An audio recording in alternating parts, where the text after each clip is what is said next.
So you can hear the hum of the AC in your ears. Yeah. So, all right, Jamil, you can kill the AC now, I think. Okay. Come on. All right, I'm going to do a little sound effects check. There we go. Dang, girl. Working out your aggression on the AC machine. It's going to come out one way or the other. Did you have a tough weekend?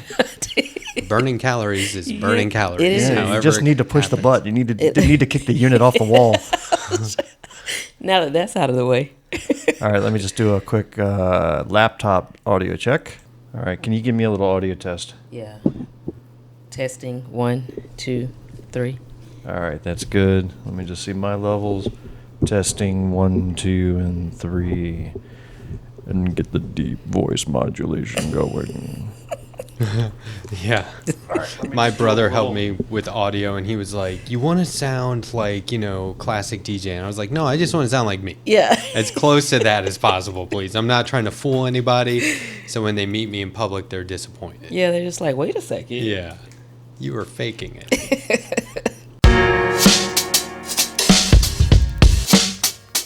Welcome to episode 46 of Black, White, and Blue in the South, a podcast discussing Democratic politics with a Southern flair.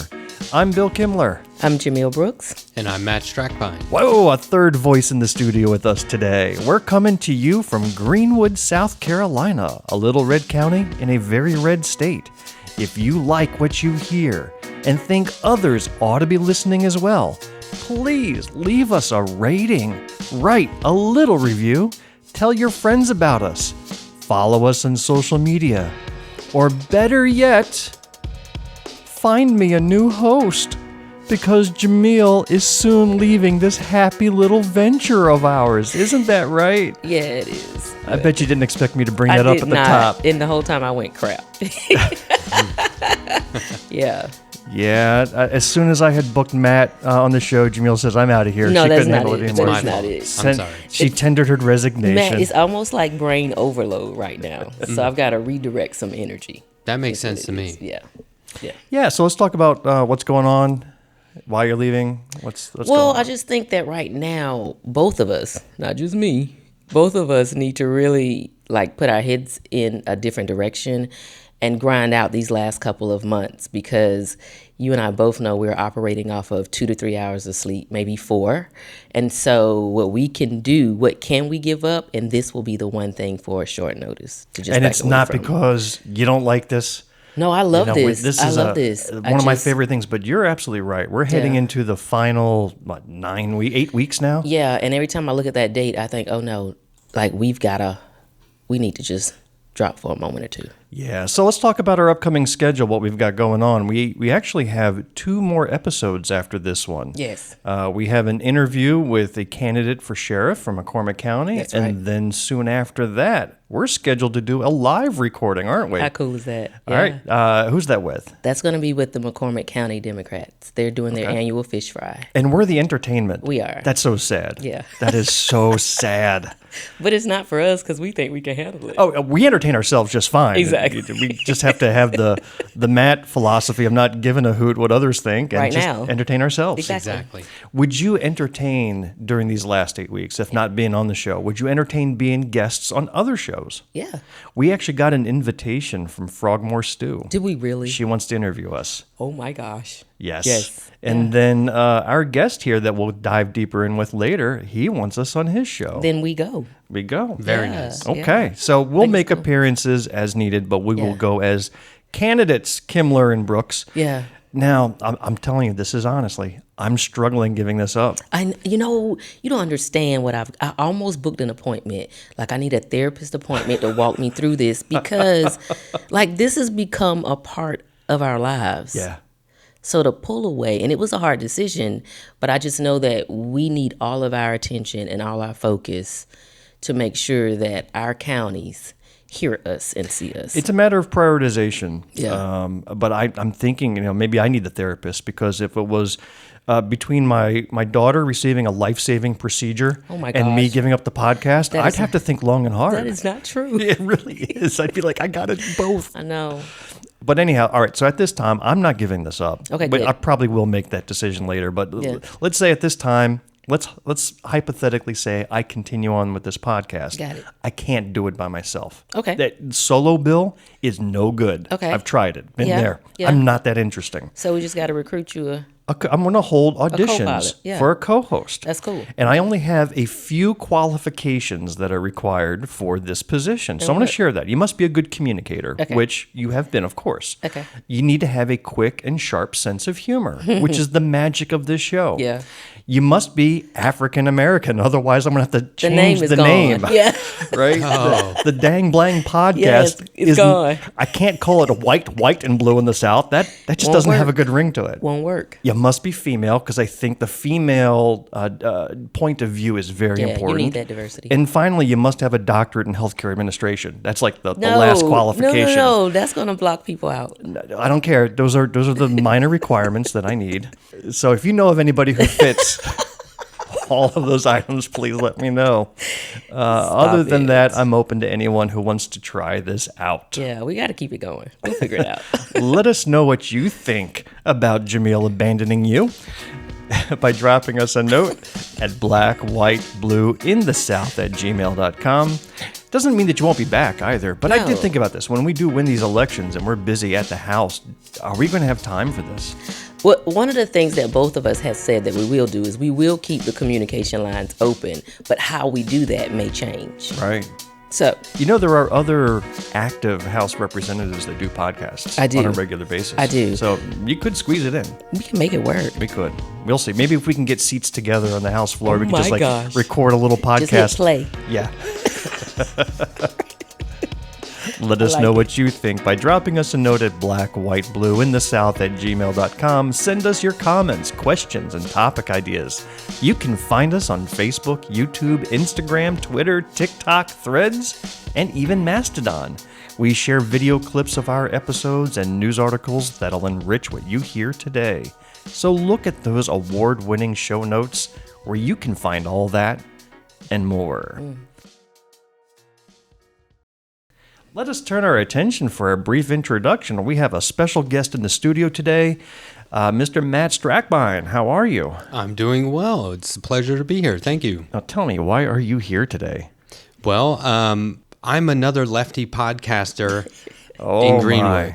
In Greenwood. See, that's the crazy thing. There's Yeah. more of us. In Greenwood, Yeah. the little red county in a very red state, Yeah. we have multiple podcasts, Blue dots. blue dots with Talking loud blue dots. voices. Yeah.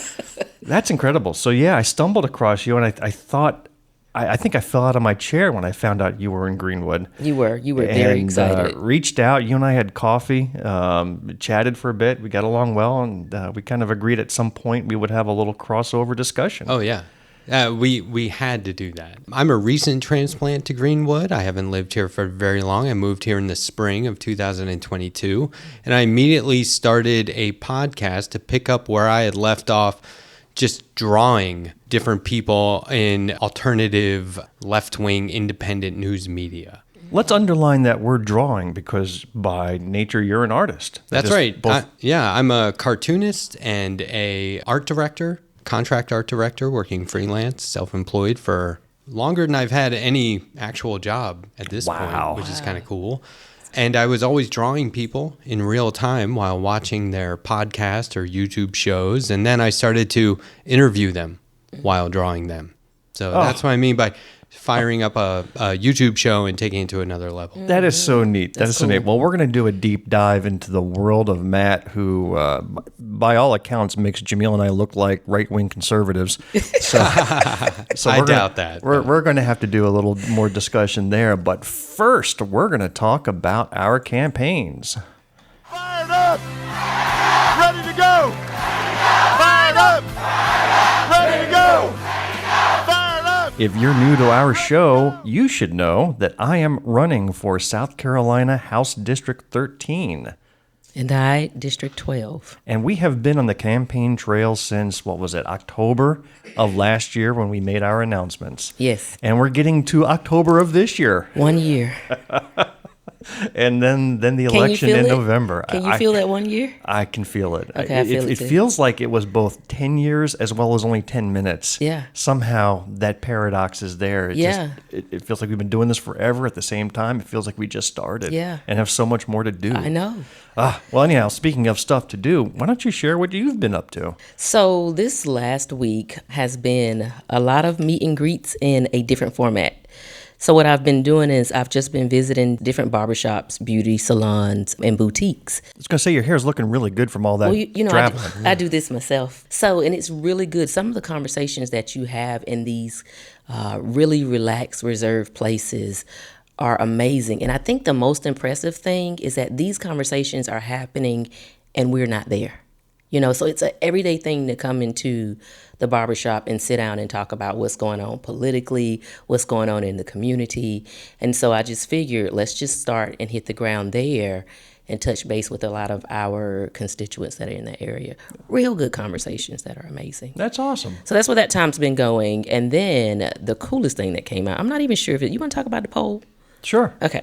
So I'm not even sure if this is the coolest thing, but I'm talking to a constituent and she says, "Hey, Jamil, I just finished taking a survey on you." And I went, "A survey on me?"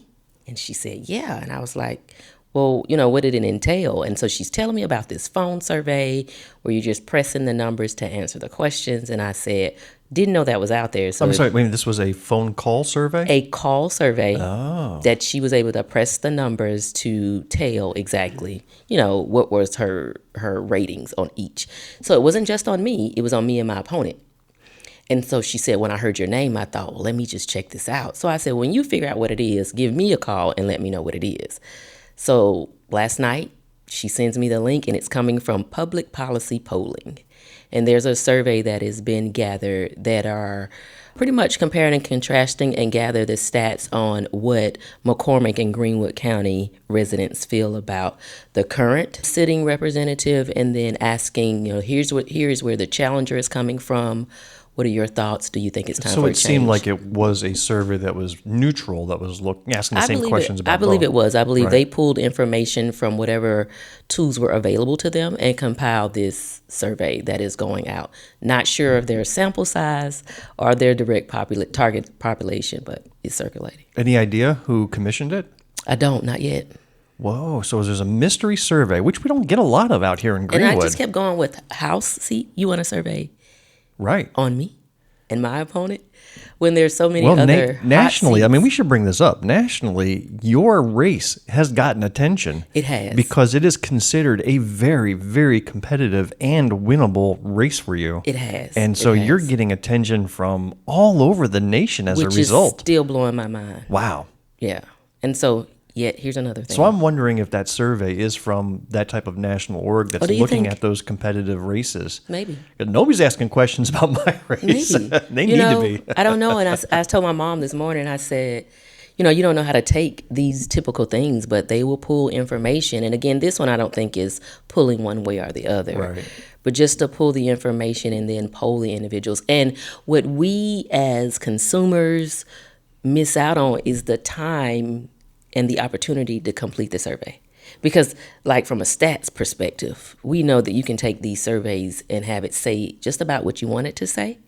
So it's always good to just spend a couple of moments. And if she had not, like, if she would have bypassed that call, you know, this is something that I probably would not have been aware of. Right. And then you think about the number of people who skip it. So now, who is the target audience? Where was this going? How many participants did you get? Oh, I get texts all day long with links to During- things that I'm yes. constantly ignoring. And I Yes. don't pick up on phone calls from numbers I don't recognize, Yes. especially if it's not our local area code. Yeah. So I got to imagine you're getting some interesting people that actually take the time to fill this out. Yeah. No offense to your constituent who took the time to fill that out, but you get some interesting people. Yeah, and I'm glad that she did. We wouldn't have known about Right. it, right? So that's what I've been doing the last week. But you know, every week is an exciting week in the land of a candidate. It is. It Yeah. is. Well, last night or yesterday was just an extraordinarily busy day, and I'm talking about Saturday. We're recording this on a Sunday. This past week, like you, has now been primarily about people contact. Yeah. So the time for mailings is over. Phone calls are still going on. The social media is still going on, but we got to get that face to face. Yeah. Which means going door to door, knocking on doors, which is the worst thing a candidate wants to do. Okay. I mean, really, just walking up It to a is. stranger's house. I never sold stuff as part of Boy Scouts. I hated doing that. When I was in school, we had to go door to door and sell Christmas gifts. Hated doing that. Now here I am as a grown-ass adult having to go door to door to sell myself. Yeah. And it's awkward, but I tell you what, you get past those first couple of doors and it gets easier and easier, and it's worthwhile. I'll tell you, that first door I knocked, I knock on it, and I'm a good speaker. I am comfortable in crowds of 1,000 people or more. I am confident in my message. But that first door, they opened up, hello. I sound like a teenage, worker Sesame at a fast Street food. character. Yeah. My name is Kimler, and I'm house for running 13. And my words aren't making any sense. I'm stumbling and mumbling. But you get past those first few houses, and then it becomes a lot easier. Yeah. And it was worthwhile. 3 houses in particular stood out. One, I caught a family as they pulled into the driveway. The kids pop out of the back seat with Chick-fil-A bags in hand, and the mom and dad pop out. But the dad's wearing an Eagles hat. Oh, that's it. That's all I needed. I said, I've got this guy's vote. Let's talk some Eagles. And so we stood on his lawn and spoke about the Eagles for a while. Then another 2 houses. And by the way, most of these houses that I knocked were conservative leaning. Okay, good. But I still believe in the goodness of humans and the personal contact. And so I don't skip doors. I knock on every door. And the conversations I had were fantastic. One guy was an employee at a car dealership. And one of my top 2 platform priorities is cybersecurity. Yeah. And there was a national software called CDK that runs just about every car dealer in the nation that got hacked, all the data locked up through ransomware, and those car dealerships could not operate for 2 to 3 weeks. Billions of dollars of transactions could not be made because of this. And so we got to talk on that quite a bit. And then another guy, I walked, he had his garage door open. He was sitting in his garage on a couch. He was watching Fox News. So I was like, well, here we go, into the breach, young man, and walked right in and had the greatest conversation with him and his wife. Actually said he appreciated me stopping by and taking the time, and that's the gratitude that makes it worthwhile. And I'm looking forward to going back out as often as I can. Yeah, it really, you get a high on it after a while. Yeah. I'd like to make a quick point here. I've talked to a lot of candidates on my show. Yeah. My observation is that campaigning, in a lot of ways, is equally important to being elected and serving. You're literally going door to door advocating for certain policies, I assume, right, that may not otherwise be in the public eye. Mm-hmm. You may not get these things from watching CNN, MSNBC, Fox News. And so there you are at their door. And so let's say, for whatever reason, you weren't elected. Look at all the value in just campaigning and just going door to door. So, whether you're nervous about it or not, my trick for that is always acting like I belong wherever I am. I go to a lot of Comic-Cons. I meet a lot of people that I idolize. I get choked up and nervous right away. I just act like I'm supposed to be there and I'm as good as they are. And I instantly feel relaxed and calm. But the work you're doing, just going door to door, both of you guys, and being in those salons and barbershops, that in itself is something that I wish more people would do, whether they were running for office or not. Matt, you're singing my song. I like it. Thank you, ma'am. Yeah, I like it. A couple other things of highlight. I gave my 20-minute campaign speech yesterday, and we had our Greenwood County Democratic Party monthly breakfast. It was a good lineup. Thank you, Jamil, for taking over the front spot. How did you feel about that? I would have felt a lot better if I had my device, but your device, it was still fine. Yeah, it's like, how you get used to your setup, and when you're on someone else's setup, it's a little bit different. So, it always is. Yeah, but anytime I can help out, let me know. You really couldn't tell, because you've seen me, even with my own device, I'm up there fumbling at times, No, too. Bill, you do not fumble with your devices. Yes. Those are your babies, remember? It took some, but anyhow, I gave a good speech. A link to that speech is in the show notes. So if you're interested, you can go see my 20-minute stump speech, half of which I constructed during that breakfast meeting. You did. You wrote the whole time. Yeah. Yeah. Which is good. I mean, I had most of it typed up, but then you start thinking on things. You tweak this, you tweak that, you add we that. do it all the time. We It's do. just something about being in that group Yeah. that gives you something else. Yeah. I like it. I attended a memorial for Greenwood artist and activist Simeon Spearman. Good. We had announced his passing quite a few months back on our show. It was up in Piedmont and met some great people up there. And I need to shout out our newest subscriber, Sunny. She and her husband came all the way down from Washington, D.C. And she's very politically astute. She had a license plate tag that said no taxation without representation. So she's passionate about D.C. statehood, Okay. which I thought was neat. Yeah. So she saw our podcast. I brought it to her attention. She was looking at the show titles and she's like, I know I'm going to love this show. So Sunny, if you're listening, welcome. Yeah. Then after that, I went to, and this was kind of bizarre, I went to a family reunion. I got invited to attend the Latimer family reunion in Honeypath, South Carolina. Okay. A large family that dates back a couple centuries. They've traced the family tree. Literally, there was maybe 100+ people at this family reunion dinner. Cool. I got invited by former Greenwood County Democratic Party Chair Charles Lewis. He was the chairman of this thing, so he asked candidates to show up. He's in my district, so I went up and gave my little stump speech. I actually asked, how many of you here are from Greenwood? And most of the hands went up. So I knew I was talking to at least 40, 50 potential voters to introduce myself. So that was as good as any other gathering. Yeah. Although it was somebody's family reunion. Yeah. The matriarch got recognized, 98-year-old woman. wow. 98. Just think about it. She was an adult when World War II happened. Yeah. It's like, man. Wow. Then finally, I got a review as a candidate. So get this. I got a text from my stepdaughter who lives in Athens, Georgia. Okay. She lives near one of the universities out there, and she sent me a text. She says, I know you are sleeping, because she sent it to me. It was after 9 p.m. I know you're sleeping, but just complimented someone's Harris Walls hat, started talking politics, and said I'm from South Carolina. He asked if I knew Bill Kimmler or Joe Cunningham. Wow. Yeah, first of all, why am I lumped in with Joe I don't Cunningham? know, but wow. But the fact that this kid out there says he's heard of my name. And so she wrote, so in case you're feeling unknown, just know even the college kids in Georgia are acknowledging your political action. Very proud to say you're my stepdad. That's cool. How about that? That's cool. I woke up in the middle of the night and read that text and went, what? Yeah. She's not one to make up these stories either. So I Yeah. asked her if she knew who this kid's name was, and she said she never got his name. They were just, college party or whatever. Wow. But apparently I'm getting known out in the college campuses. So, hey, y'all. And that's what we need to do, right? Yeah, I that like was it. neat. Well, with that, we are going to turn our attention to the news. For up-to-the-minute reports, stay tuned to this station. Now the news. We're only going to cover one news item today, and it's a serious one, but boy, I guess you can't talk about it enough because nothing's happening. And we're talking about the shooting that happened at Apalachee High School in Georgia last Wednesday, where a 14-year-old boy brought an AR-style rifle onto his high school campus, killed 4 people. 2 of them were students, 2 of them were teachers. And once again, we have another school shooting that has made national news.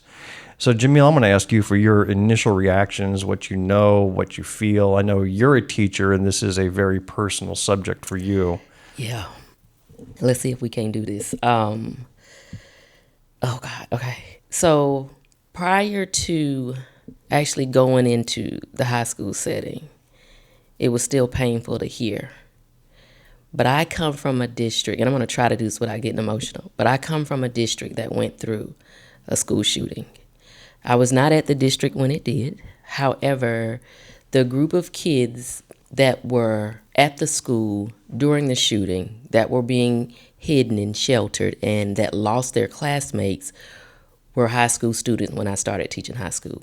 So each one of those kids that went through that torture came through my classroom. They came with the scars and the fears that come along with True that. real life PTSD, heightened anxiety, severe impacts on the mental stability. Right. So there is what we have to understand is that these situations not only impact the families of those that are involved on both sides, right? You have to follow that lasting impact.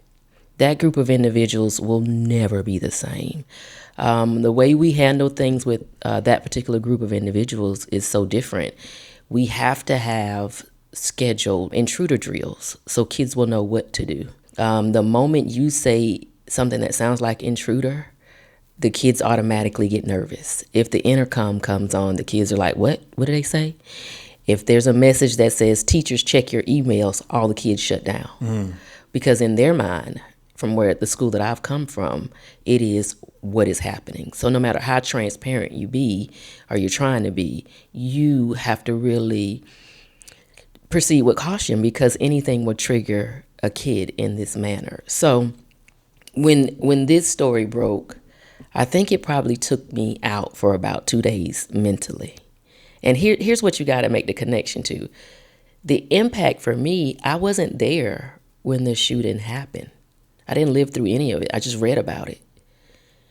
But after I taught those kids that went through it, now whenever I hear it, it does something to me that's so severe that it takes me a little while just to kind of regain a sense of stability to figure out what do we do and why haven't we done something already.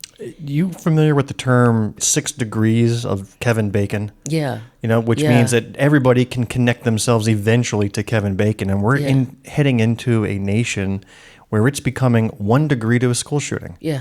Where either you directly or indirectly have been affected by a school shooting in your area. Yeah. And it's just a matter of time we hit a critical mass before we get a government body at the state and federal level that will do something about this. And so I try not to say certain things that may sound insulting, but sometimes things need to be said.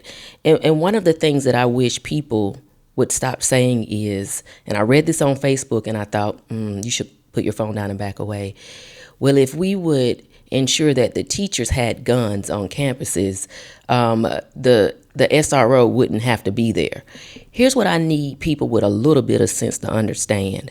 With all the moving parts that go on inside of a school, the last thing you want an educator to do is also have to carry a weapon and be responsible for defending 28, 30 kids in a hostile environment, because we're not trained to do that. See, now you have police officers walking through the halls during an active shooter environment where not only is the shooter armed, but so are so many teachers. How are the law officers going to distinguish hostile versus friendly armed individuals? How do they? So why would we want to complex that particular situation even more? Yeah. The people who make these comments are not educators. So how can someone who is not an educator advocate to have educators carry weapons? And listen, half the educators I know are licensed carriers. Like, they have their permits, they hunt, and they know it. But do they want to be walking around with a weapon every day and knowing not only are you here to teach computer science, but you're also here to make sure that you keep your hand ready in case there's a situation? Now, Matt, you're from Colorado, if I'm correct, right? Were you in Colorado when Columbine occurred? I moved from Maryland to Colorado a couple of weeks before Columbine. Oh, wow. And I remember talking to some people, because a lot of my friends were already in Colorado. And I remember thinking to myself, wow, where am I moving to? Well, I didn't think Colorado was this kind of place. And I would ask them, is this normal? What is it, a real violent, hostile environment? And look, fast forward to 2024, it's happening everywhere all the time. Yeah. Whatever I may have thought about Colorado at that point because of that one shooting, you can think about the entire nation now because of the number of shootings that take place. I'm not an educator, but I am in youth development. The staff and I, where I work part-time, the other day we had to stop and regroup and talk about what's our drill? Mm-hmm. What's our plan? Does that still work? We need to reassess every time or on a regular basis and not wait for an incident to remind us to do that. Mm-hmm. We have to be on top of it. So, once upon a time was a guy who was moving to a place where there was a school shooting. And now I would challenge anyone to move to a place where there hasn't been a school shooting. You can't. Yeah. I want to play a clip here. And it seems like every week I end up going back to Barrett Gruber of the All About Nothing podcast. but he came on the air with a live YouTube recording Wednesday evening after this shooting occurred because this was actually very personal for him, and I'm going to let him tell his story, but I thought it was worthwhile to share here. This is the All About Nothing podcast. Barrett Gruber, we got Zach Keene, and our guest, Belinda Timmons, who is running for Senate District 31 here in South Carolina. And we're live on YouTube right now because I wanted to react to the shooting in Georgia for a couple reasons. One, it's really disappointing that we have yet another school shooting that has made national news. We're only into the school season. In Georgia, I think they started almost right before August. So they've been in for over a month. This particular school, Apalachee High School, is about 1.5 miles from where my mother lives. And as it's being reported right now, 4 dead, 9 injured. There are no details on the victims that have been released yet. Less than 2 miles away from where my mother lives. And it's literally 4 turns from where she lives. It's in Winder, Georgia. The first full-time radio and TV gigs I ever got were at WIMO AM 1300 in Winder. It was a small. Can you hear his voice start to waver? First morning show. That later moved into a DJ VJ position at a TV station where I did news and sales. And at that TV station, because they had just built and completed Apalachee High School, I got the opportunity to do football play-by-play for the Friday night football. And so I have a special connection to Apalachee High School because that was where I did my first commentating. And I've already cried several times over this. But this is the symptom of ignorance in our country in respect to what guns can do and how, when we don't properly respect the power of the guns, this is what happens. And out of that respect, my opinion is that we need more stringent gun laws, or else we're going to continue to have these situations. We need background checks. We need responsible gun ownership, even, in my opinion, again, in the form of gun insurance, firearm insurance that makes you responsible. You have to pay for that responsibility. It's the same as owning a car, in my opinion.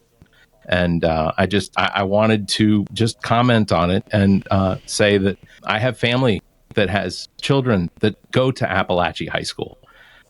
Their children are all accounted for, but not everyone's child is accounted for tonight. And purely out of respect for them, I just wanted to go on and do a little quick live to say that I don't know how it gets better, because in this country, we have such a love for guns that it outweighs the responsibility and it outweighs what it is that those guns affect. And I don't know how to make it more clear, but these types of events are going to continue to get closer and closer to home. And they're going to affect every single one of us personally. I needed to say it. And I need for people to take a look at themselves and acknowledge what it would be like to go home tonight to a missing place at the dinner table. Because that's what this is. There are 4 families now that have missing people at their dinner table. And it's not going to get better until we acknowledge that responsibility of owning firearms is it's an awesome responsibility. And we love our guns. We do. I have guns. But they're responsibly taken care of. And my children know that the gun is not a tool for fun. It's not. And I don't know what was in the mind of this 14-year-old that committed this atrocity. He's been taken into custody, and my hope is that they'll get some answers, and maybe someone can get some sort of build a profile off of something like this, because a lot of the time we don't get the benefit of the shooter being alive to be questioned. So I'll cut it there. Barrett hit a lot of points. He went right into the wound with that finger. Tough to watch, but this is what people are feeling. And the more this happens, the more this level of desperation will rise.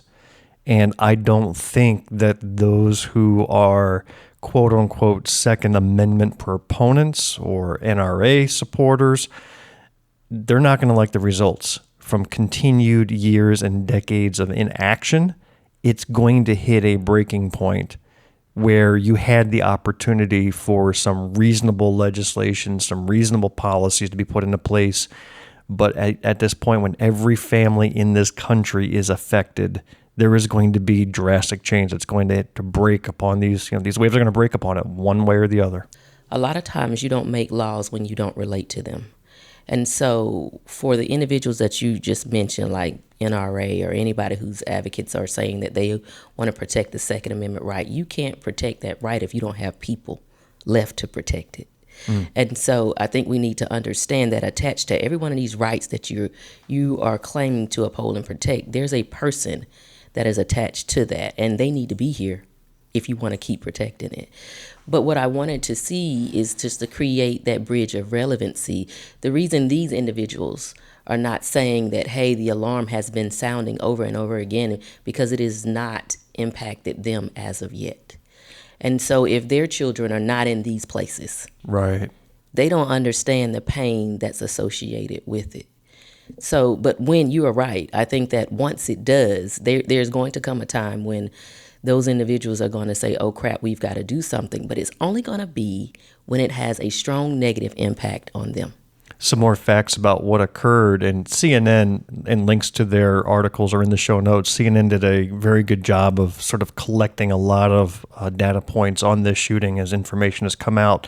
First of all, just what the students and teachers had to do to survive, and the stories they're coming out and telling are just unbelievable. I'm going to quote this article. In one classroom, a 14-year-old said she kept the suspect from getting through the door when she saw him pull out a gun. She did. And after a teacher in another classroom was shot, students say they pulled him back inside and used the shirts off their backs to try and stop his bleeding while barricading the door. These children are in combat zones. They are in, like Vietnam War, they are in the middle of a war zone, acting as if trained soldiers were in there. And it's just unbelievable that kids are being put into that situation. And how were they put in this situation? And this is the unbelievable part.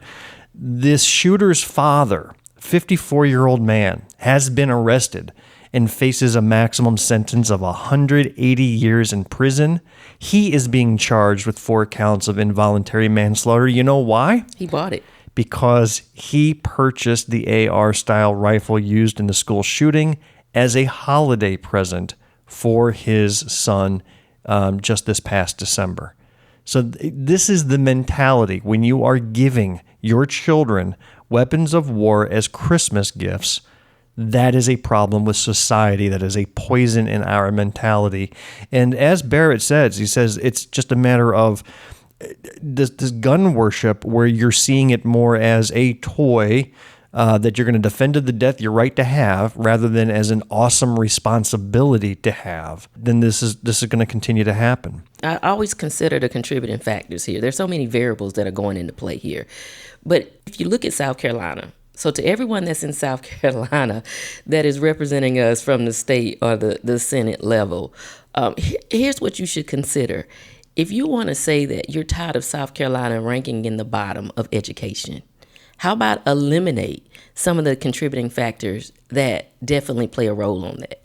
Kids can't learn if they don't feel safe. It's just not going to work. I don't care what you do. If they don't feel like when they get off that bus or when they park their cars in that parking lot, that they can come into a place and actually learn without having to fear if that is going to be their last day or not, you're going to always stay at the bottom. Well, to be fair, I grew up in a school environment where I feared all the time. I was taught by nuns who beat us mercilessly. Oh my God. I kid you not. And yet somehow I was able to learn. So I don't There's know. no comparison. You haven't met Sister Roberta. Yeah. No comparison. Every day you make it home. I think we'll take Sister Roberta over the gun at any date. Yeah, she could disarm that shooter easily just with that stare she gave. I actually like the terminology that I recently heard from Tim Walz. I hadn't heard it put this way before. Everyone talks about gun reform and gun reform policy. He talked about it by calling it gun violence reform and gun violence policy.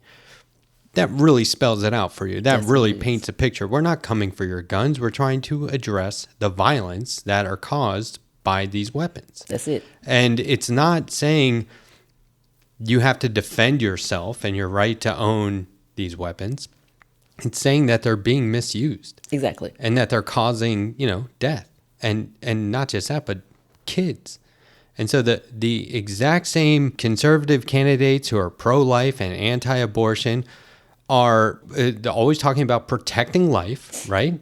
And what about afterwards? Exactly. Now that the kids are in school, you say there's literally nothing that can be done. This is a fact of life, so saith J.D. Vance. Mm-hmm. So we have one presidential or vice presidential candidate saying we have to address gun violence. And we have another vice presidential candidate saying it's a fact of life and there's nothing we can do about it. Those are two extremes. I think that when it comes to protecting life and ensuring life and protecting, children, there is no debate to be had. You address the gun violence, and anyone who says there's nothing you can do about it, it's a fact of life, should be removed from the conversation. Immediately. Yeah, you are no longer contributing to the conversation by your very words. When the Uvalde shooting occurred in Texas last year, the focus was on the police response as, 70 officers stood around the school or in the hallways and didn't act while shooting was occurring. This particular incident, the focus is going to be somewhere different. And I'll share with you, this kind of came out just this morning. The mother of the teenager suspected of killing 4 people during the shooting, she actually called to warn the school counselor prior to the shooting. So get this, at 9:50 a.m., this shooter's mother called the school counselor about an unspecified extreme emergency involving this youth. And then at 10:20, the shooting started. So they literally had about a half hour to react. Now, I'm not going to jump out and automatically assume that they failed to act, because a half hour isn't a long time. Especially when you're trying to figure out, what is this emergency? What's going on? Is it real? Where is he? And you ask a ton of questions. And then almost by the time you hang up the phone, he's right outside the door with his rifle ready to do things. But the fact that the mother called and knew something was wrong, there's going to be a lot of time focused on that communication path and whether action should have been taken or not taken, or an announcement made, or a lockdown to have occurred. And if the policy becomes, if there's any suspicion of an incident about to occur, you're going to start seeing schools locked down on a regular basis with false emergencies. It's just going to become another fact of life. Chaos. So the mother called to inform them of a situation. Yeah. So the kid left home. Correct. And the mama knew about a situation. Yes. But the kid left home. Mm-hmm. And so the kid came to school. Yes. But the mama knew about a situation. But the mama called the guidance counselor. She called the school, spoke with the guidance counselor. She let the kid leave home when she knew about a situation. Yeah. Again, now we're filling in some of the areas where I don't know those details. I'm not filling in. I'm going from what you just said. But let's say that he left home and then sent his mom a text, and she immediately relayed it to the school. Again, I'm filling in some blanks. I don't know that. Yeah. All I know is that she called 30 minutes prior to the shooting. Which we do appreciate. Yeah. I mean, we do appreciate that, but there's going to be a lot of focus on that. The other thing that I've seen online, and I even had some of this conversation on my Facebook page, is tying what occurred at this high school with various states, including South Carolina, implementing statewide policies on cell phone bans. And we talked about that a couple of episodes ago. yeah. Did you have an opinion on that? I still believe as an educator that cell phones are a distraction. I believe that in the classroom, I believe that a lot of things come into play there. I believe that good classroom management would cut down on the use of the cell phones. I do. But there are some teachers who are not strong in classroom management, and so cell phones can be a problem. I have, starting out, because it's different at the college level when I was teaching versus at the high school level. So you spend a lot of time reminding students, put your phones away, put your phones away. The way it goes is you can't touch their phones because that's not your property. So you have to call an administrator to come to the classroom if the student doesn't give you the phone. But it's, again, a teacher develops a good rapport with the students, they'll pretty much listen, even though you have to give those frequent reminders. Hell, you got to give grown people frequent reminders to put your cell phones away. So yeah, we had to tell Matt to at the beginning of this episode. He just kept playing with that phone, right? And then he went ahead and just threw it on the floor in anger. I just looked at it. So I still believe that it is a distraction. However, I will say this, and I had this conversation with some other educators the other day. Technology, the very thing that we wanted it to do, it did, you know. But when it did that, it brought some benefits and then it brought some disadvantages, right? And so one of the disadvantages is in the education world, we wanted the students to be able to engage in different levels and complete polls and have them show on the screens and participate in these things by integrating technology, and everybody had a smartphone. But it also became a distraction. Do I believe that cell phones should still be banned? I don't know how you want to write this in the policy. Do I think the students should have access to their phones? Have access, but those phones should not be out in a classroom. Now, let me tell you what I know firsthand about drills for active shooter drills and students. Whenever I would prep my class for the drill, I would always tell them that your cell phones do not need to be on vibrate. They don't need to have any sound, because if what we teach them to do is get real quiet, don't even breathe. Please don't sneeze at this point, because you're going to alert the shooter that this is where we are. In this case with cell phones, with students, if they are panicked and they know that there's a shooter in the building, they are going to call parents and send messages. Sending messages is fine. But the moment the parent starts, which I would do, starts to respond to all 30 messages, and all of those phones are dinging and going off, or if those phones are flashing because notifications are coming in, parents are going to be trying to get to their kids. That is going to alert the intruder or the intruders on where to go next in a room where it's supposed to be completely quiet. I'm a parent, have kids in the public school, have all of my kids have gone through it. I understand what it's like to want to know what's going on right then. But that is also going to be an indicator of an intruder or a group of intruders on where to go next. We can't hide you if every 2 seconds there's a sound going off and we're trying to quiet it so that they think nobody's in this room. So I still stand beside phones.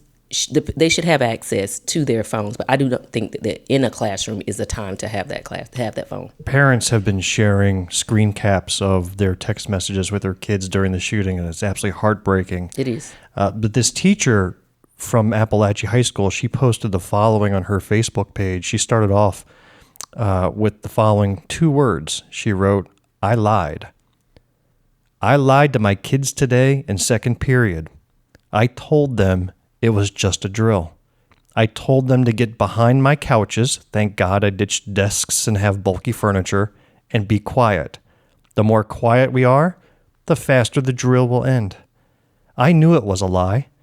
I knew this was what I always plan my furniture arrangement for every year.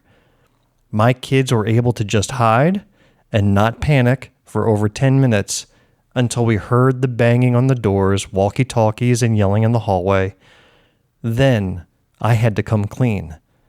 My kids, and that's exactly what they are, not just students, they are my kids, were so brave. They still trusted me and did exactly what I asked. I felt so helpless, 18 of my kids, and all I could do was ask them to listen to me and to hide. It was the worst 20 minutes of my career. 18 kids, depending on me. Anna, somewhere in the building, unable to get to me or me to her, no idea what's going on, more yelling, banging on the doors. Finally, the door is opening and we're evacuated to the football field. Cops everywhere.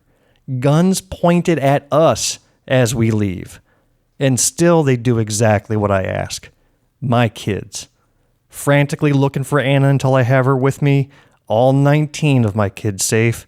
My planning paid off. Planning I wish I never had to actually execute. That's it. That's major. It really is. So I'm going to conclude this news article with some testimony given by a concerned grandmother here in Greenwood. Yesterday at our breakfast meeting, we had a school board candidate speak, and then during the Q&A portion, a grandmother got up to the microphone and she said the following. I have a 15-year-old daughter who's a sophomore at Greenwood High School. What are your thoughts, if any, on what happened this week in light of the gun violence that went on in Georgia? There was an instance here just 3-4 days ago at Greenwood High School, where a young teenager brought a gun to school. And what was reported to the parents was that it was unloaded, but in his vehicle. Now, of course, I had to sit down with my 15-year-old and have a conversation. I'm sorry. About the policy where they are no longer allowed to have their phones on, which I get that. I imagine that was quite chaotic and lost a lot of, didn't have the students' attention because of social media and that type of thing. So I was all for not having phones on during school hours. But in light of all the problems we have in school, and having to have that conversation, baby. Well, Mama, what do I do? Because I'm not allowed to have my phone on. And what if we had to run? What if he made it into the school with a loaded weapon? And then everyone separates. And how are we get in touch with her? Or how do they get in touch with us? But I guess my main focus is, what do we do about metal detectors in our schools? Thank you so much. And I apologize. I'm so sorry. Yeah, and that woman has absolutely nothing to apologize for. This is anguish that's being felt in this room. It's being felt in homes all across the country. And at some point, the callousness of those who are in power, in any position to do something to move the needle here and refuse to do so, in fact, taking us in the opposite direction. They'll have to account for this at some point in their careers. Yeah. Matt, you showed up on a very deep episode, a very special episode of Black, White, and Blue in the South. I mean, this is what we do. This is the real world. You cannot talk about, we aren't talking about politics. We're talking about lives. You know what, Matt? You said that because I see that all the time, that anybody who made a comment about that shooting, one of the comments you could be sure to find underneath was some jerk saying, way to inflect your politics upon a national tragedy. Right. And it's like, yeah, it's politics that's causing this tragedy. You missed it. And they miss it intentionally. This is not unintentional. That focus is so strong to make sure they miss it that it's unbelievable. Well, and it's like saying it's too soon to talk about it. Yeah. They happen with such frequency. It's always too soon by that logic because it just happened. It's just going to happen. How long do you suggest we wait to talk about it? Mm-hmm. Because it's going to happen again and then it's still too soon. So these are just, excuses, really. Well, we tried to move off the subject, and yet it's so deep it sucked us right back in. We can do it. We are here with Matt Strackbein, fellow Greenwood resident and owner and proprietor of the Letterhack podcast. Yeah. So, Matt, first let's talk about how you ended up here in Greenwood from Colorado. Were you just bored of the Coloradian life and looking for a new place to live? Well, there's a lot of back-to-back wildfires and blizzards, which is a strange dynamic to live with, but we loved Colorado, my wife and I. She moved out there before we got married. We were just dating, knew each other since high school. She moved out there, I followed, and it was very rewarding for us. And we had great jobs and a great community. But after the COVID pandemic hit and all of that, it was time to consolidate. So our families are on the East Coast, primarily in Maryland. Her father lives down here in Greenwood, and we were back and forth a lot. And it just came to the point where we were like, let's relocate. Being just a day's drive from the rest of our family in Maryland is pretty nice. So here we are. We're in Greenwood, and we really like it here. You're a graphic artist by trade? That's right. I've been a graphic artist, apparel designer, cartoonist, professionally since 1999. Let's talk about the coolest thing you mentioned, apparel designer. What is that? What did you do? I worked in the outdoor apparel industry and the ski industry. I designed, this would have been during the 2014 Winter Olympics. I designed downhill ski race suits for 5 different nations. Wow. Do you recall what the nations were? Well, the main ones were the U.S. and Canada. Okay, those are main ones. Because the rest of them had one athlete. Okay. Yeah, These guys have national teams. Ecuador doesn't have big skiing there. Yeah. That's cool.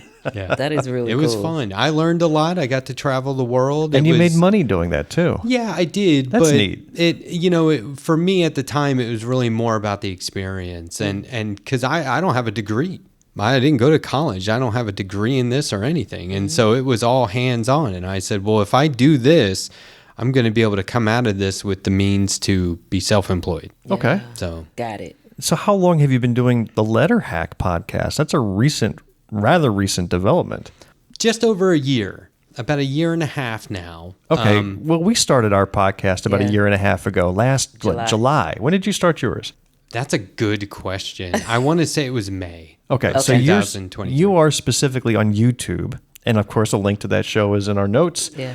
What is your subscriber count in YouTube as of today? Oh, as of today, 3,744. Amazing. I know it exactly. And it was 2,743, then 45, now it's 44. So it fluctuates like that. Yeah. I mean, I know it's not a competition, but Yes, it is. Yes, Bill. it is. It is. It's a competition. But that's really neat that all the way out here in Greenwood, you manage a podcast that you go with quite a bit of frequency, maybe 3-4 days a week you're on. Yeah, sometimes. I'm definitely on every Monday night, and I'm definitely on every Wednesday night. And sometimes we do special election coverage on Tuesdays or debate coverage and analysis on Tuesdays. And then on Friday late night, I have like a more casual, less political or politics-oriented show where I read my amateur creative writing live. Oh my. Yeah, so I'm more courageous every week. So this is erotic fiction as I understand it? No. No? No, not at all. I must have misread that. Sorry. It's creative cross training so that I don't get burnt out on drawing. I'll do creative writing. And at That's some good. point I said, well, I'm doing this so often to keep from getting burnt out on my regular illustration. I might as well complete a story. And so then I started to focus on outlines and actually writing. And they're not very long. They're novellas. So very Okay. short pieces. And what are you but writing it live? Like, No, you're broadcasting it while you I write? read it live. Okay. One of the things they tell you to do as an amateur writer is to read your stuff out loud, see how it sounds, Yes. and outside of your head, but Yes. also put it in front of people and get feedback. And so I kind of do, both at the same time. So you mentioned your podcast is political in nature. And then how would you describe the political leanings then? Kind of the flavor of the show that distinguishes it from other political endeavors out there like our little happy podcast here. Well, it is political in nature, but that was really, I don't know if byproduct is the right word or accidental. My main goal was to promote alternative, independent media outlets, alternatives to the mainstream media. For example, like your podcast here, this is very valuable to listeners. Yeah, but right? we're mainstream media. This is okay. Yeah, So we're totally mainstream. We're owned by corporations. my Did you know I that? didn't realize that. Yeah. I We didn't didn't realize either. that. We are, didn't we are corporate puppets. At least Jamil's a corporate puppet. I'm trying to be free and independent. But It's see, not that's working. my point. Is somebody like CNN, they're more valuable to their advertisers and Yes. and their corporate overlords or sponsors. And so I set out to produce that, and that just happened to be a lot of political news oriented media outlets. So I would describe it as progressive, left leaning. But these days, I personally feel like I can't be left enough. I frequently tell people like I can be pulled further left. Oh, interesting. Well, to give our listeners a feel for what Matt's podcast, The Letterhack, sounds like, I'd like to play a short clip Yay. and show how it is unique out there. So let's give okay. this a listen. The Letterhack! Oh my gosh! You don't miss, folks. He does not miss whatsoever. Hello and welcome. I am the Letterhack, and with me now, from the page perspective and co-host of the I Doubt It podcast with Jesse Dollimore, it's Brittany Page. Brittany, thank you for being here. How are you? I'm doing very well, Matt. Thank you so much for having me. I have admired your work on Twitter whenever it pops into my feed, and I have zero artistic Oh, we forgot talent, to say we so it's admire the kind Matt. of thing that I Our really mistake. admire It's a given. in other It's a people, given. is the Okay. ability to create something out of your mind and put it on paper. It's really remarkable. So thank you for having me. I've been a art teacher. I'm not allowed to be horrified. I only encourage. So this would be good for you. Okay, so you're in the hot seat. Speaking of drawing, that's what we're going to do tonight. I'm going to draw you. You're going to watch me draw you, but I'm in the hot seat too because I'm going to watch me draw you. So it's always potential to be awkward for everyone. While I and I like to get that out of the way, but while I start on today's drawing, would you please give us your origin story? Tell us a bit about yourself, your background, and how you came to have more than one popular online media outlet, and what motivates you to cover the stories you cover. And we'll get to that last part in detail. So if you want to just focus on the origin of it all, that's fine. Okay. Well, let's see. That is a broad question. I can go anywhere with it. I like the freedom. Let's see. So at this point, Matt has so brought up I a sketch, a am pencil involved in sketch that he has made of his political guest, online and he's starting to media. fill it in So I with guess I'll with talk ink and about how color I got into right as while she's political talking. online media. That is so I cool. would say it happened. And I can in still pay high attention to schools them, where by it the way. started. I I let was gonna ask everyone about know. that. I Yeah. let them know ahead of time. I'm looking down, And but I'm listening. That's where I Yeah. learned that there was That's my real a gift. particular political party that I aligned with more than the other. That would be the Democratic Party. And I think I started to learn about issues that had affected me in my childhood that had political solutions that people were working on. Isn't that cool? It's cool. So really, it's these two small panels of their heads talking to each other, but then the main portion of Yeah. the screen is Matt doing his drawings. Yeah, that and is so cool. Yeah, Gosh. yeah. That's So talent. you promised that when we go on your show, we're going to get sketches, right? Yes, and I give you the option to see those ahead of time if you want. So it's not like I just say, "Here it is. Hope you like it." Oh, sometimes I'll forget, and it'll occur to me, "Uh-oh, I haven't shared this," and I quickly assess, can they handle this or not? And then sometimes I'll show it to them privately, try and DM it to them at the last second. But usually it's okay. I have a reputation for drawing people. People generally know that I will adopt different styles while keeping it looking exactly like them.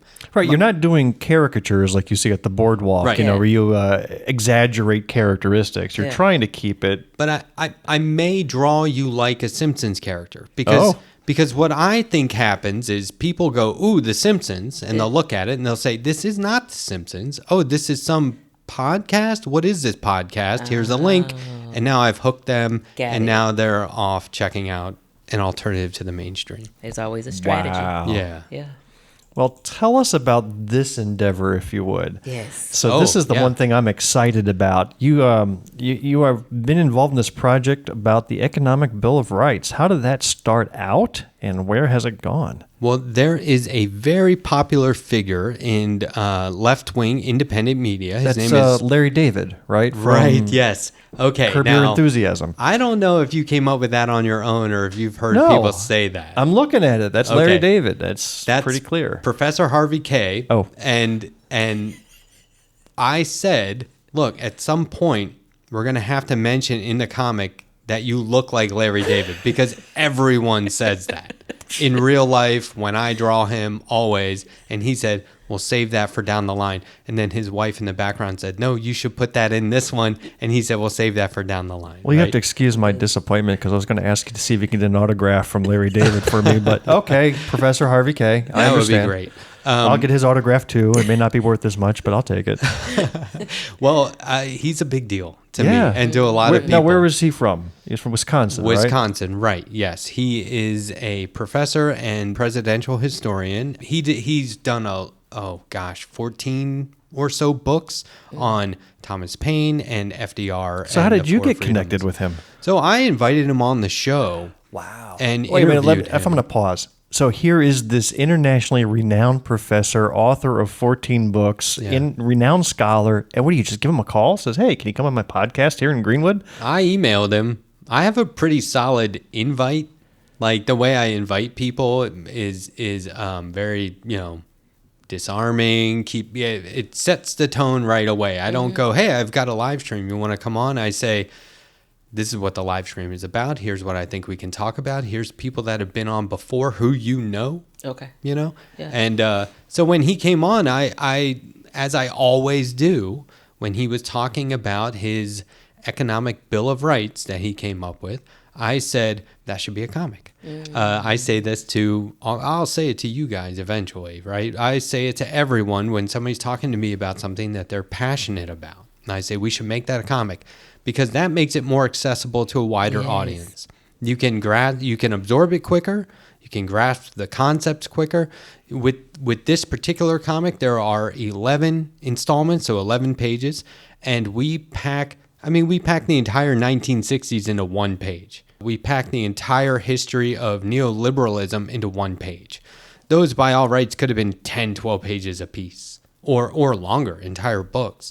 And so making it a comic and having that juxtaposition of words and images allows people to take it all in a lot quicker. And it's all ages. So I've gotten feedback from someone whose mother is in their 90s, and she said, oh my gosh, I get these references, right? Because she lived through it. And at the same time, you can share this with children, students of all ages. There's nothing in here. Well, there's some implied swearing that you may want to address with certain ages, but for the most part, this is ready to go for all ages. That's what I thought was most appealing about it, is that it is for all ages. And so when you have that group of, if you look at that adolescent population, this is not on their to-do list to learn anything about this. But if you were to plop this down, printed version in the library or in the study hall room, they would pick it up and read it, and they can understand it. Right. Which is so cool. Now, full disclosure, not all of Matt's comics are for all ages. He's got a recent series about Elon Musk that is absolutely hilarious. I must read. He's letting out some anger on that one. No, let me explain. Here's the thing. I'm saying things in that comic about Elon Musk. Yeah, this is a young Elon Musk, you're imagining. It's called Proto-Elon. Okay. I originally called it Baby Elon. I just want to show that the things that the man does as an adult, when you look at a child doing it, the exact same things are pretty enlightening. Now, I knew that by making this comic and putting it on X or Twitter, or whatever you want to call it, it would not get any traction. No one would see it, but Elon Musk would see it because he's constantly looking. He's such an egomaniac. He's constantly looking for the word Twitter being used and his name. Yeah. And so I made it as outrageous and offensive as possible just for him. And so I don't care what people think of it. I don't care if people actually read it or not. It's specifically for Elon Musk. And that's why I go to great lengths to say this is absolutely 100% not about Elon Musk. That's hilarious. Let's come back to the Economic Bill of Rights then. Good, so okay.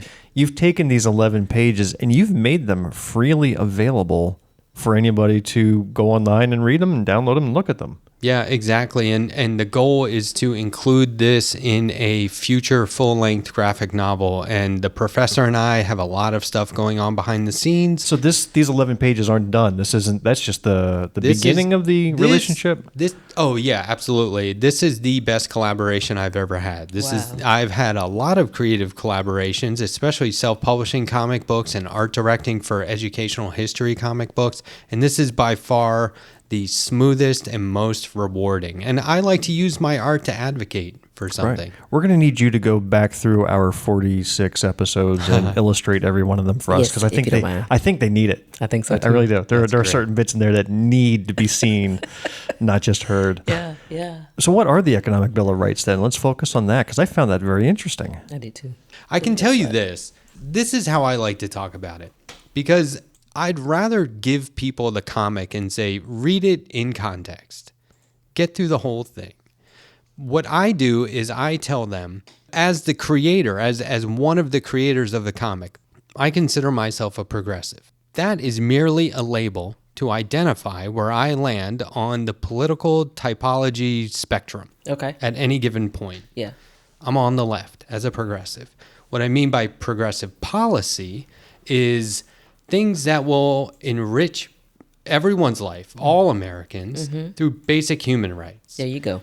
Oh, here we go. We're going to get controversial here. Listen to some of these economic rights. Okay, yeah. Tell me how outrageous and radical these are. And if they are radical, as a child of the 80s, I'm totally radical. This is going to make John McCravy's head explode. Here we go. Let's start with number one. A useful job that pays a living wage. Oh, my God. a voice in the workplace through a union and collective bargaining, and I should add, protecting our fundamental right to organize. Yeah.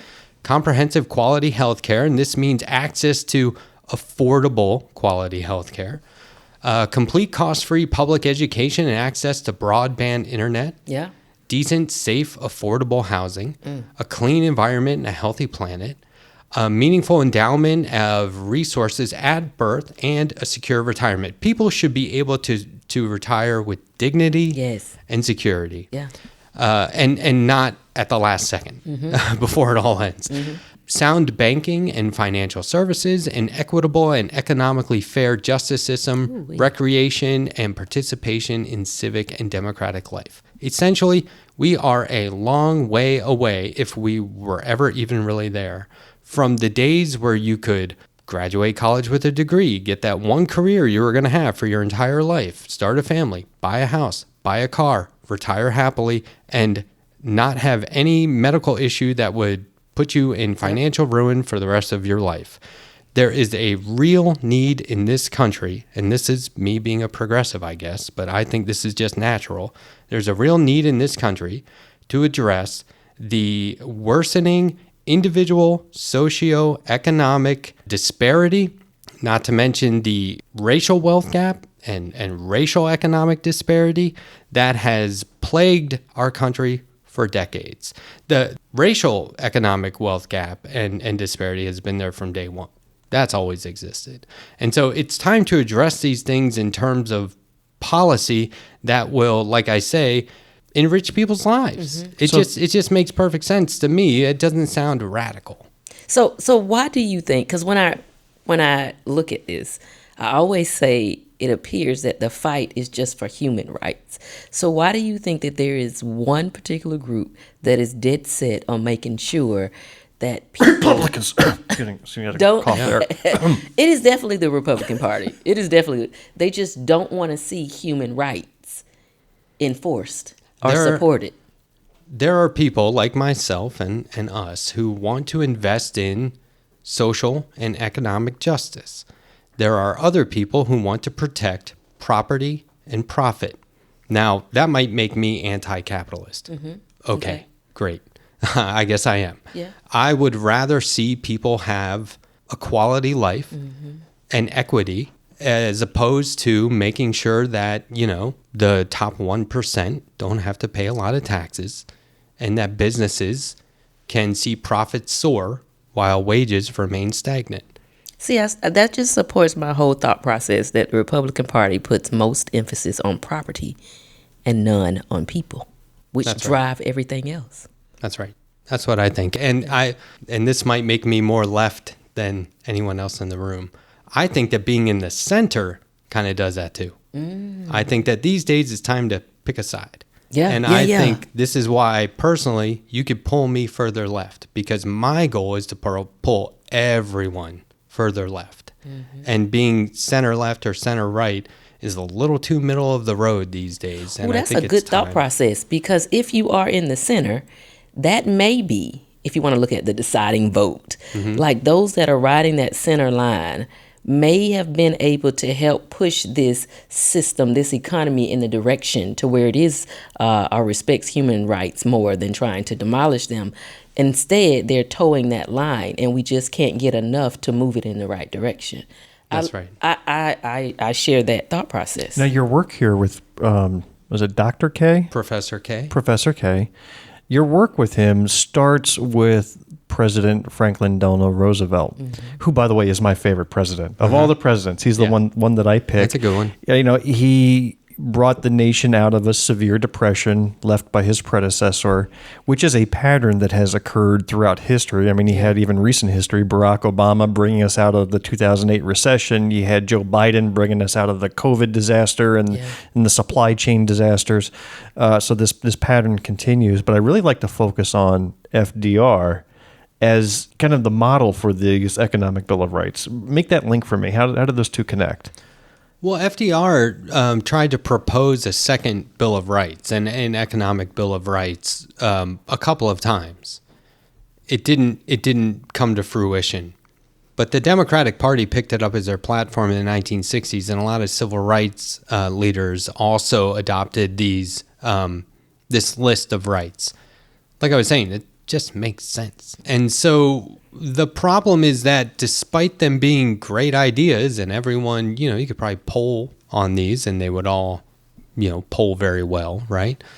There are forces at work, neoliberalism, corporations, international influence, foreign influence on elections and campaigns that suppress them. Well, I think everybody's familiar with FDR and the New Deal. I mean, you're taught that in the history books, but they're not as familiar with these economic Bill of Rights that he had proposed. Right. And there's a link in our show notes to Professor K's YouTube video on that subject, which I found very enlightening. That's right. He goes into FDR's speech on that subject. And the exact same website that published our comic for us, commondreams.org, they have the original essay by Professor K and his collaborator on that, Alan Minsky, who's the head of the Progressive Democrats of America. They updated it for the 21st century. So you have a leading progressive in the country and a historian for FDR historian, updating it in terms of, making it modern day. Mm-hmm. And so then what Professor K did was he was an advisor to Senator Nina Turner out of Ohio on her campaign. She adopted this as her platform.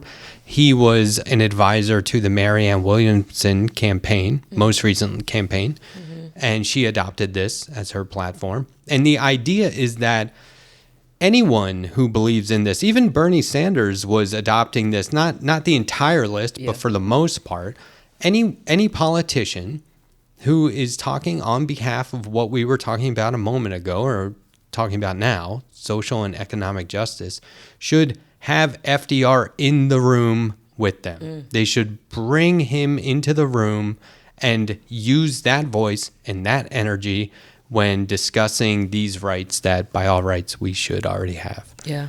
So I'm going to bring up a couple of controversial subjects, Matt, and maybe debate you a bit on a few of these. Okay. In a friendly manner. Sure. I mean, Jamil may get insulting, but I'll try to keep it professional. I'll try not to. First of all, you did interview Marianne Williamson. Yeah. Which I thought was interesting. He's the second person we know, Barrett Gruber being the other, that interviewed her at various points during her campaign. Yeah. And this is my personal opinion, but I found her entire campaign a complete and utter joke. Mm-hmm. My opinion. And she actually came to Greenwood and spoke with us during the 2020 election cycle. Yeah. She did a little event here that was open to the public. I showed up. I was curious. I didn't know her, aside from published biographies. But I just found her so woefully unprepared and inadequate. Now, I'm not criticizing her as a human being. I'm sure she's a lovely, smart, intelligent, successful human being, which she is. But for running as president of the United States, I think you can't do it just based upon philosophy. You have to have the practical experience of leadership in government, the ability to persuade, negotiate, make deals, etc., which she was just not there. In fact, I remember I asked her a question directly at that gathering. She was making a point about the quality of your education should not be based on zip code, and how the whole system of public schools being funded by property taxes so that the wealthier properties get the better schools was inherently unfair. I was like, I agree. Can't argue with that. Okay. So I asked her, what would she replace it with? And then she started telling a story about George Washington in 1776 and founding fathers, and kind of rambled off into a non-answer. And at that point, I just checked out. I was like, this is a lady that likes to point out problems, but is not capable of solutioning. Now, that was my opinion. What was your impression of her interviewing her? A lot of people say, like, a popular criticism of Marianne Williamson is that she's just trying to sell books. And it's kind of snarky, but I always say, what do you have against books? Yeah. But that aside. Okay, so first of all, I interviewed her because I was interested in hearing what she had to say, not because I would not vote for her in any circumstance, unless she was the only candidate opposing, like, a Donald Trump or a Republican, right? Then I would. We live in a low-intensity democracy.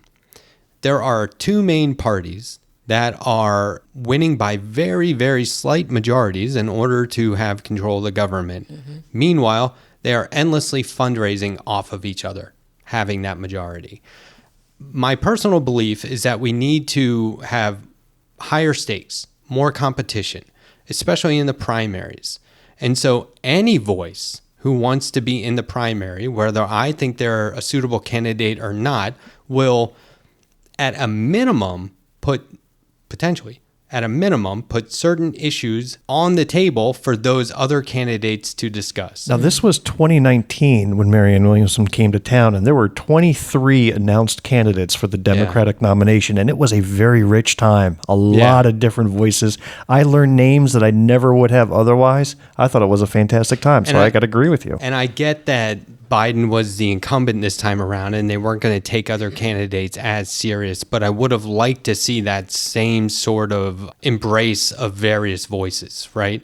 And so you do have to ask yourself why somebody would continue to run for the same office without progressively better results. So I hear you on that. In terms of this last time around, she's talking about Medicare for all. I think that's very positive. She's talking about a lot of things on this new economic Bill of Rights for the 21st century. I want those to be in the spotlight. I want people to be talking about those as much as possible. I have never had a suitable candidate. I've never voted for a candidate where I was like, this is absolutely the one. This is the one.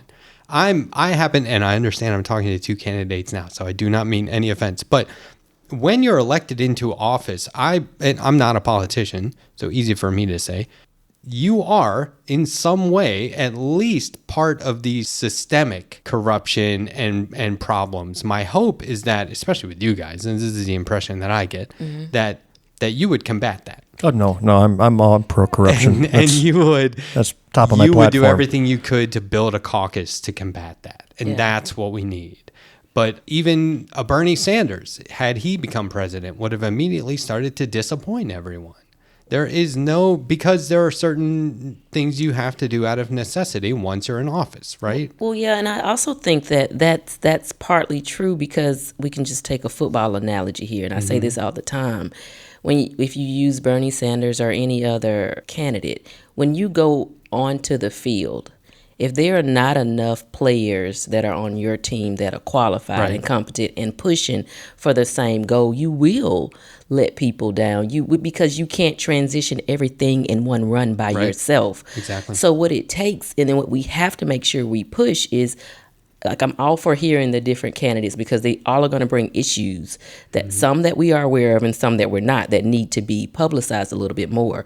But I need the realization to set in that one candidate or two candidates making it to a certain destination does not change the way things go. It takes a movement, a massive shift to come in and get rid of all of the foolishness. Look at the state of South Carolina.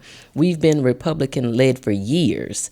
And there's been no progress that would lean towards progressive motion of the state as a whole for the majority of the people, right? Right. And that is because we have still, after election, been unable to put enough candidates in that to join that House and that Senate that would make a positive change for the people. So I think that's the struggle that we face, and we've got to figure out how do we resolve that. I agree with you, but I also want us to realize that if Bill and Jamil make it, there needs to be a lot of other Bill and Jamils that go in. Now, but what you will get is Bill and Jamil are going to fight like hell to make sure we remember the people. Right. Because that's what we are.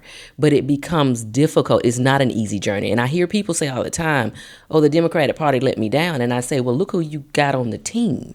Like, there's not enough. When you're dealing with a super minority, what do you expect them to be able to do but to keep showing up and voicing their opinions and fighting? We've got to build better, stronger teams with deeper benches so that when we go to fight, we just keep coming. One way I propose we do that is you take a Marianne Williamson who didn't succeed, right? And you immediately bring her on as a surrogate to the Harris-Walz ticket. You unite these further left and far left people with the more establishment version, right? And so it's like, there's no reason why myself as a progressive, I'm going to vote for Harrison Walz. And I kind of long for the days of my grandparents where you ask who they're going to vote for and they go, that is such a rude question. And now we all just talk about it like you have to talk about it. Yeah. But people really want to know whose side are you on. But I think that showing and not just saying, hey, Biden did some progressive stuff. It's not progressive stuff. This is stuff that people need. Yeah. Okay. It's not progressive. It's basic human rights, right?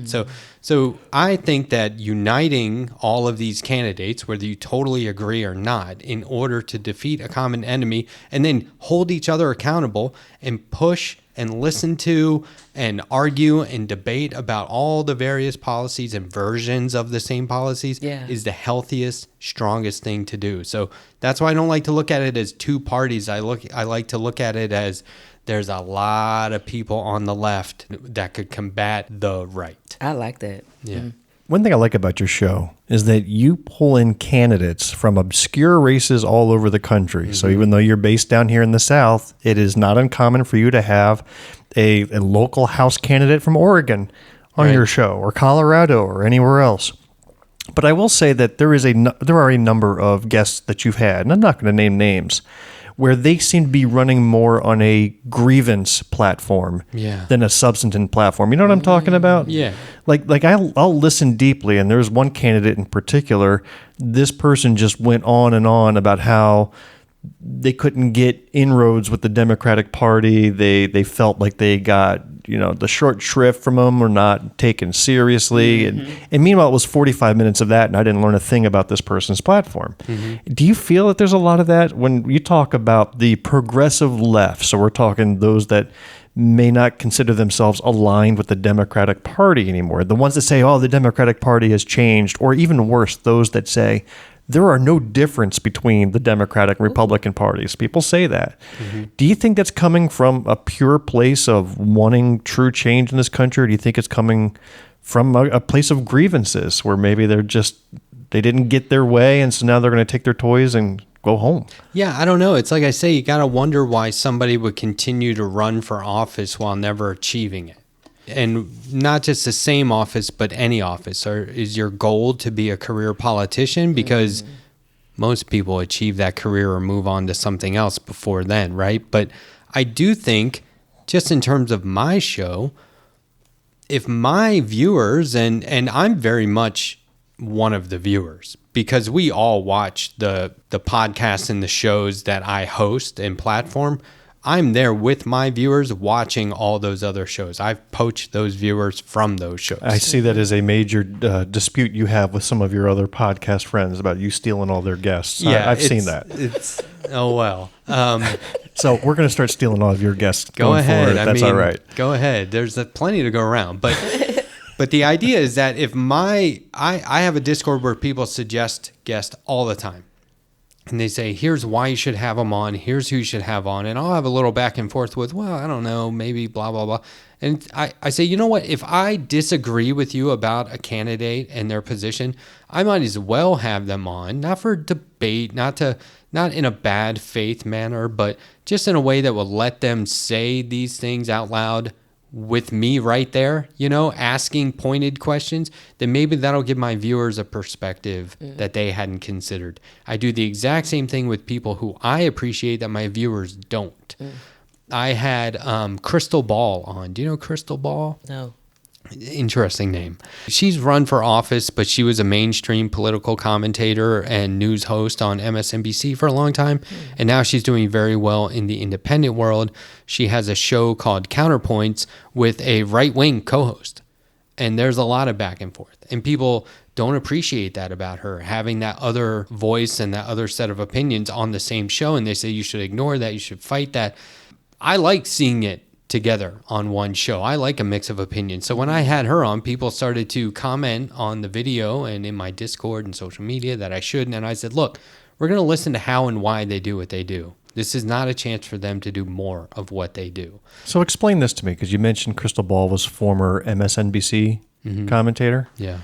Explain this graphic to me, if you don't mind. Let's talk Yeah. about this. Oh, So okay. I have an image on the screen. It's a drawing that Matt did. The title is Willful Puppets, a cringeworthy dummy for every occasion. And it is a statement about mainstream media, including leftist mainstream media. Who's the leftist? Now, I don't know, because I don't really follow those terms. I don't know leftist versus communist versus socialist. I know fascist is bad. But I don't know all these other terms and labels. I just know right and wrong. But who are these people? I don't even recognize a lot of them. Okay, that's good. Because I'm not watching cable news all that often. I just retweeted this the other day. Now, those labels next to their name are how they describe themselves. And who are they? So they got the classic liberal. Who is that? Yeah, that's Dave Rubin, who we just found out has been funded by Russia all this Okay, time. yeah, Did you I've see heard the about that. DOJ just unsealed that? He's one of the guys from Tenet Media who's been funded by Russia to put out propaganda, pro-Trump, anti-left propaganda. But you say he's classic liberal. He says he's classic liberal. So which how is anybody who's classic liberal putting out pro-Trump stuff? classic liberal is meaningless. That doesn't mean anything. That's just his way of trying to be unique. And Is it's he just on false flag. CNN or something like that? Is he on a mainstream You platform? will see him everywhere. Everywhere? He is Okay. everywhere. Yeah. He was just on the Howie Mandel podcast So last week. That's Rubin. That's David Rubin. In the middle, that's Glenn Greenwald, who did a lot to cover politics in Brazil, where he lives. And he is I would call him an Alex Jones apologist. Okay. And you've got him labeled as the liberal intellectual. That's what he calls himself. But again, So he doesn't have him. Matt doesn't have him labeled that way. They're calling themselves that. yeah. right. And so people will say, ooh, liberal intellectual, I can use that. But you're apologizing for Alex Jones. So Yes. I don't get that. Exactly. Okay. Jimmy Dore? Okay, see, I thought that was Al Franken. No. I'm just saying, I don't know who these people are. Oh, and that's fair criticism. My FDR looks a lot like Bill Pullman. I saw that. Yeah. The jag-off comedian. So he used to have a show called The Aggressive Progressive, and now he is full-on Trump supporter. Ooh. He has become victim to what we call audience capture, where his audience progressively went to the right, and he just went along with them and started developing All right, that we're sort going of to come content. back to that. We're going to come back Okay. to that. I got another person's name in mind for that. And then that's Joe Rogan. Okay, we know Joe Rogan. Are we just gonna skip the hand goes here? Tucker's hand goes here.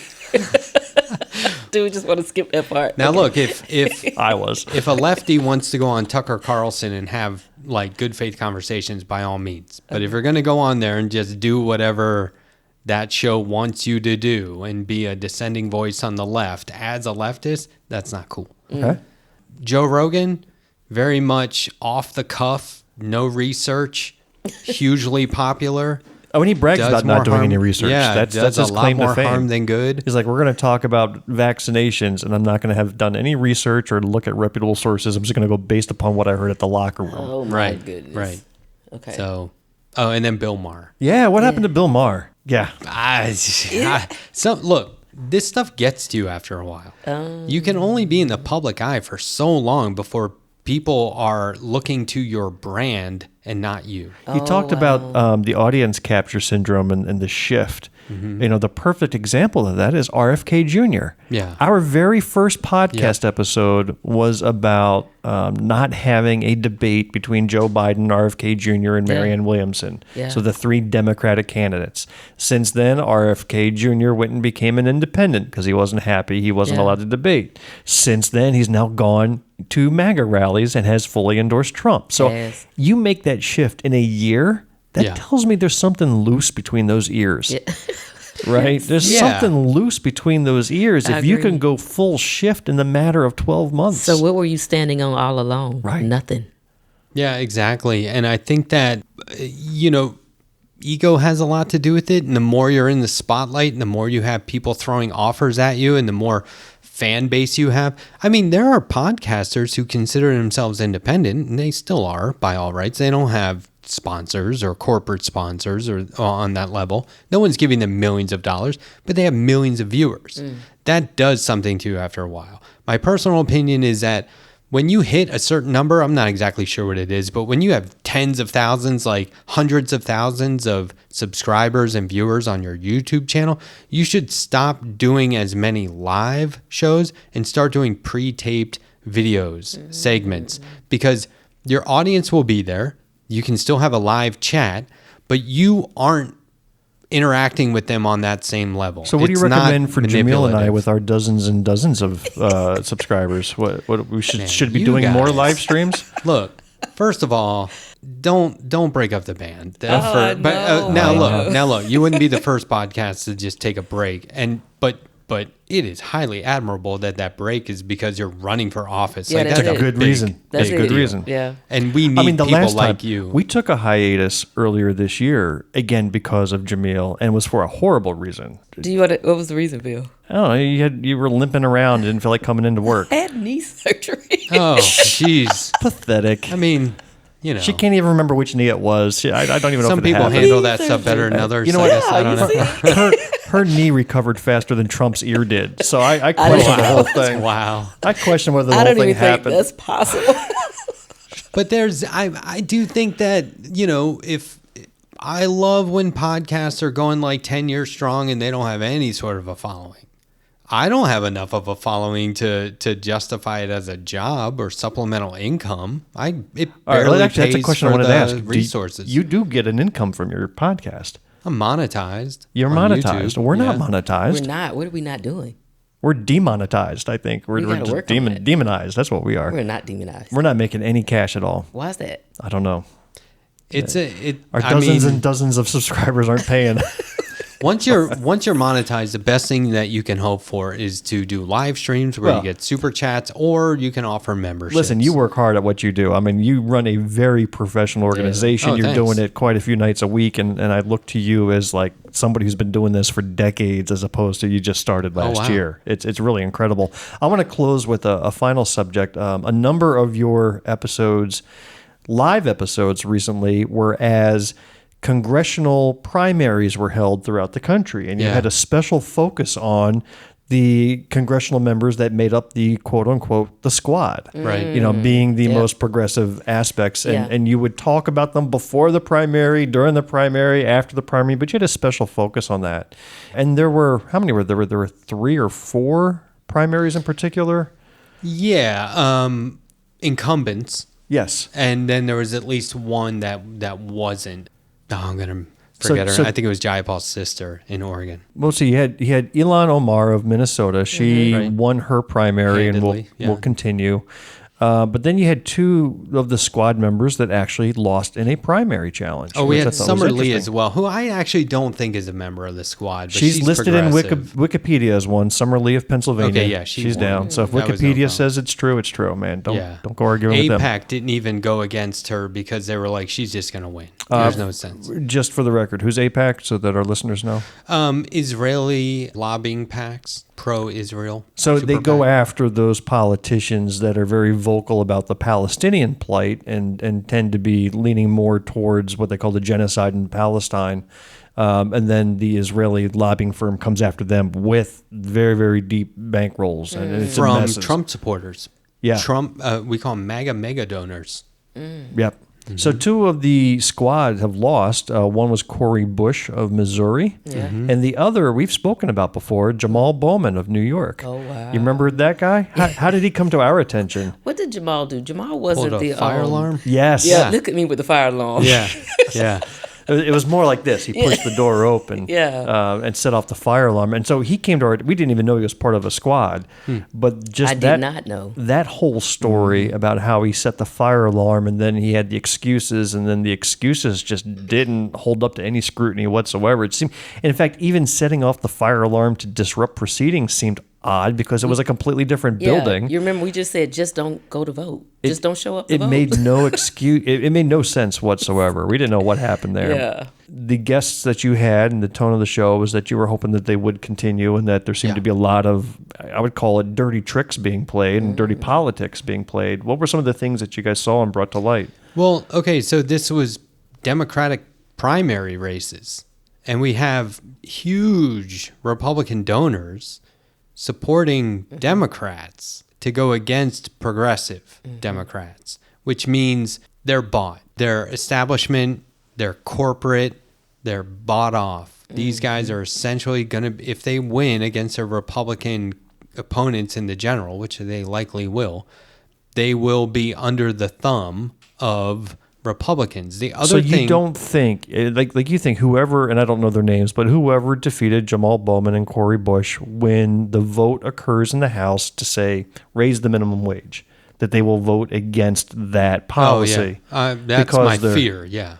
Wow. Whereas we know that the squad, so-called squad members, absolutely would vote for that. And so this is the other thing, is that it brings to light that how afraid everyone is of these progressive candidates. It's not just that they're opposed to Israel and the genocide in Gaza. It's that they are actually going to do things like the Economic Bill of Rights that would prop up every American, average American, downtrodden, however you want to call them.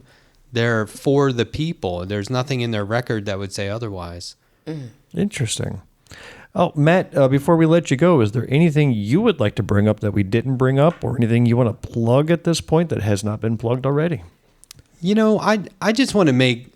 I never leave these conversations without making a final note about art in general. And we're done with the show for today. We are out of time. So- Matt, you want to... I'm Just sorry, go real ahead. quick. It won't take long. Although I can see why you would be worried about that. Don't worry. I do that to every guest, by the way. It's not just you. I'm fine. I'm honored. That I think that art and artistic expression has everything to do with our greater understanding of life, the world, and our lives. There are people who don't think they need therapy. There are people who think they need professional therapy. And I would just say that without art and the expression of art, I mean, it's everywhere. It's unavoidable. You can't not look around and see art. But if you aren't embracing it, appreciating it, or trying to make it, then you are on some level unfulfilled. Art is very therapeutic. It will naturally help you with these thoughts we have that don't go anywhere and these emotions that are never fully processed accurately. You may be feeling something and think that it's unique to you, and then you hear that song and you go, oh, this is everybody. You may read a poem and say, oh, somebody articulated what I was feeling already. This helps me process it better. Now I know that I'm not alone. These are normal things to think and feel. And so art is very much something that I use for advocacy. I use it to promote people who I feel like are valuable. You'll notice a lot of the candidates I have on my show, I'm not drawing them. I don't feel that connection. Oh, so it's with not them. that you thought they're ugly. It's that you just didn't feel a connection. That's deep. Yeah, and, Okay. and more importantly, it's not that they said, this is a terrible drawing. Please don't do this. More importantly. No one's ever said that, for the record. Well, Matt, I agree with you, because while we were speaking in our episode today, I've actually been drawing you, and here's okay. my stick figure Stick image. figures It count. was very therapeutic. That counts. It doesn't look like Larry David, so you have to admit that. So I got that going for me. People tell me I look like Mark Wahlberg, which I don't see it. But do you ever play that game, Who Would Play You in the Story of Your Life? No. Yeah. I hear Mark Wahlberg sometimes. We already know who's going to play Jamil. There's this representative in Georgia that people thought was Jamil. Oh, really? Was she in Georgia? She wasn't in Georgia. I thought she was in Georgia. Oh, I don't know where I thought she was from. Where did you think she was from? Doppelganger, huh? I don't know why I was thinking like New York or somewhere. There was just an organization out there that put up that was doing some work for Jamil, but they put up some other candidate's photo in her place, and it was the funniest thing. Oh, 'cause I see. we all Yeah. looked at it Yeah, we live and went- just cracked up. That is not me. But I mean, they had two things right. It was a black woman, but Yes. it just wasn't this black Yeah, woman. okay. So- And they spelled your name right, I and they assume, spelled the but name yeah. right. That's yeah. right. Yeah. Well, Matt, Wow. I think you have a great show. It is thanks. fun to listen to. Likewise. I do enjoy it, and I encourage Yeah. everybody to visit the Letterhack. Actually, I do have one last question. Where did Letterhack come from? That is an interesting phrase. Letterhack is a prolific letter writer. In my case, to comic book letter columns. I was having my letters published weekly in various comic books. And the hack part is that you eventually hack your way into the industry. So I got noticed by, have you ever heard of Hellboy? Yes. Yeah, so it was Hellboy comics I was writing to on a regular basis because I had a lot of titles in that universe. And they asked me to start contributing backup stories, telling brief histories of all their various characters. And I would write and illustrate those. So from there on, I was the Letterhack. Otherwise, I always use my name, Matt Strackbein, online. I don't hide behind a username or anonymity. Yeah. But people just started calling me the Letterhack. And then they would say things like, I would draw somebody and they'd say, oh my gosh, you got Letterhacked. And I was like, kinda well, I'm cool. using that. Yeah, Because that's now cool. that's cool. Oh, I that's like neat. that a lot. Well, Matt Strackbein, has been an absolute pleasure It has. being with Thank you. you We for thank you coming. for everything. Thanks very much. And that's a wrap for this episode of Black, White, and Blue in the South. We hope you enjoyed what you heard. Please, please, please take a quick minute and leave us a rating or a review of our show. It costs you nothing and it means everything to us. If you do, it will add 4 more weeks to the election calendar, which Jamil and I so desperately need. If you are a blue dot in a red sea, keep the faith, keep up the hard work. Change only happens over many years of work and dedication. As former Secretary of State Madeleine Albright once said, what people have the capacity to choose, they have the ability to change. Oh, that's deep. I was waiting on that. Okay, that's a good one. Yes, got to give her credit for a very good statement. Yeah. We will see you again in 2 weeks. Take care, all. All right.